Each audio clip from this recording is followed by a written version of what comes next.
Cornelius was a Roman soldier who was very devout, indeed a centurion of the Italian cohort based in Caesarea, the major Roman encampment in Israel. He regularly prayed, he regularly gave to those who had need around him, and he had gathered in his household those who loved God. He had seen a vision, saying, "The Lord has noticed you, Cornelius. Send to Joppa for Simon, whose surname is Peter, who's staying with Simon the tanner by the sea. He will tell you what you must do." Similarly, when the Lord Jesus spoke to Saul at his conversion, Saul was told, "Go into the city, and it will be told you what you must do." For the message of the gospel is always transmitted by people who are believers in the Lord Jesus. Cornelius sent 3 men, 2 household servants and a devout soldier, and the next day, as they journeyed and drew near Joppa, Peter went up on the housetop to pray about the 6th hour. Then he became very hungry and wanted to eat. But while they made ready, he fell into a trance and saw heaven open and an object like a great sheet bound at the 4 corners, descending to him and let down to the earth.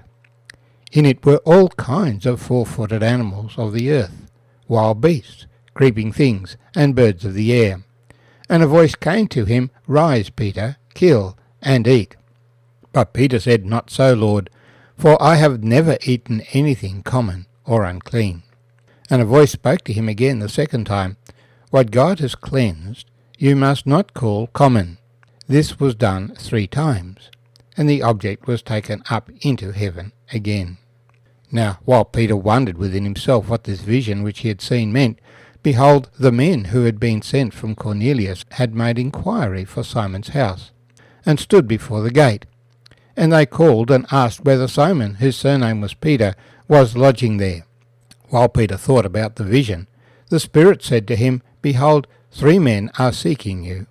Arise, therefore, go down and go with them, doubting nothing, for I have sent them." Then Peter went down to the men who had been sent to him from Cornelius, and said, "Yes, I am he whom you seek. For what reason have you come?" And they said, "Cornelius the centurion, a just man, one who fears God and has a good reputation among all the nation of the Jews, was divinely instructed by a holy angel to summon you to his house, and to hear words from you." Then he invited them in and lodged them. On the next day Peter went with them, and some brethren from Joppa accompanied him. My name's Arthur, and I thank you for joining me as we read again from Acts chapter 10, verses 9 to 24, and see how it was that the gospel message was formally extended to Gentile people. God is establishing a new covenant. The new covenant is not just a covenant with Israel, but is a covenant with the whole world. It is a covenant whereby Jesus, the King of Israel, becomes King of Kings and Lord of Lords. At the present time, Israel does not recognize their king, and they crucified him. But the salvation that he offers is extended to whoever believes in the Lord Jesus Christ. And the Old Testament prophecies frequently associate the Gentiles with this new covenant. But how can the message be transmitted if the Jewish people who become believers still will not associate with Gentiles so very strictly? They won't go into a Gentile home. They'll let a Gentile come into their home, but not go into a Gentile home, because they do not want to be contaminated with the food that the Gentiles would eat, which is not according to the laws of Moses. Well, it is through a vision of food that the Lord shows Peter he must break this taboo, that within the company of his people, that barrier that had been put up for a very good reason must now be pulled down. There is a time to put up a fence, and there is a time to take it down. And this was the time to pull down this fence. Peter, at midday, goes up onto the roof of the house to pray. In those days, the rooftop was really their backyard, a flat, private space. We find Daniel used to pray morning, noon and night, and so many Jewish people still today maintain fixed hours of prayer: 9 a.m, midday, 3 p.m. Cornelius had been praying in the afternoon at the 9th hour. Here Peter is praying at the 6th hour. And as he prayed, he was distracted by hunger and wanted to eat. While he was waiting for someone to prepare something, he saw this magnificent scene. Heaven opened, and an object like a great sheet, bound at the four corners, descending to him and let down on the earth. No doubt he was intrigued to see what was in this great sheet. And in it were all kinds of four-footed animals of the earth, wild beasts, creeping things, birds of the air. And a voice said to Peter, "Rise, Peter, kill and eat." The symbolism is plain, that all of these things come from God. They are brought to us from heaven. And if they've come from God, then they are intrinsically good, for He is good, and He does good. Most of these wild beasts were things that the Jewish people were not permitted to eat, and Peter had been very fastidious in his life, following the tradition of the elders, which in this case was the law of Moses, the teaching of Moses concerning what he would eat.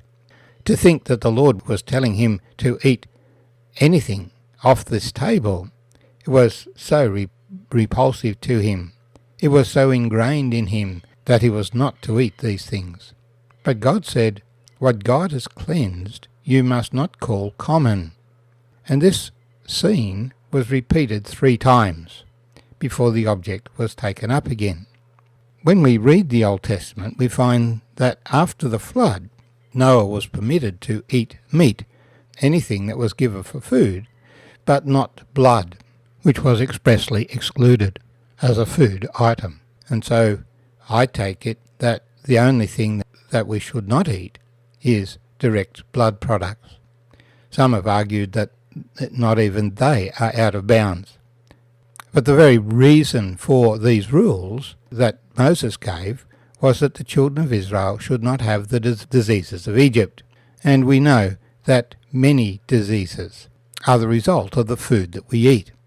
And by restricting the Jewish diet to meat of grazing animals that do not eat offal, he was protecting them from the diseases of Egypt. Modern food preparation standards are much higher, and so generally it's safe for us to eat these things. One of the points is that this was not a religious restriction, it was a health restriction, and therefore God is able to lift that diet. As he reaches out to the whole world, this thing that separated the Jews from the Gentiles will be removed. Well, there are some Christians, of course, who still want to hold on to these Jewish food dietary rules. And it's not wrong for them to do so. It doesn't give them spiritual merit over those who do not. From a health point of view, they may be better off for it. But from a spiritual point of view, it does nothing, because the Lord does not require that of us as Gentiles. It's only when we are in a wealthy situation that we're able to have that choice. Most Gentile believers are not in a situation where they have a great deal of choice about what they can eat and can refuse. But the point of this vision is not just about what Peter can eat, but that's implicit in it. It's the fact that he could now have fellowship with Gentile people. He could go into a Gentile home and eat what was set before him. So while Peter thought about the vision, the Spirit of God said to him, 3 men are seeking you. Arise therefore, go down and go with them, doubting nothing, for I have sent them.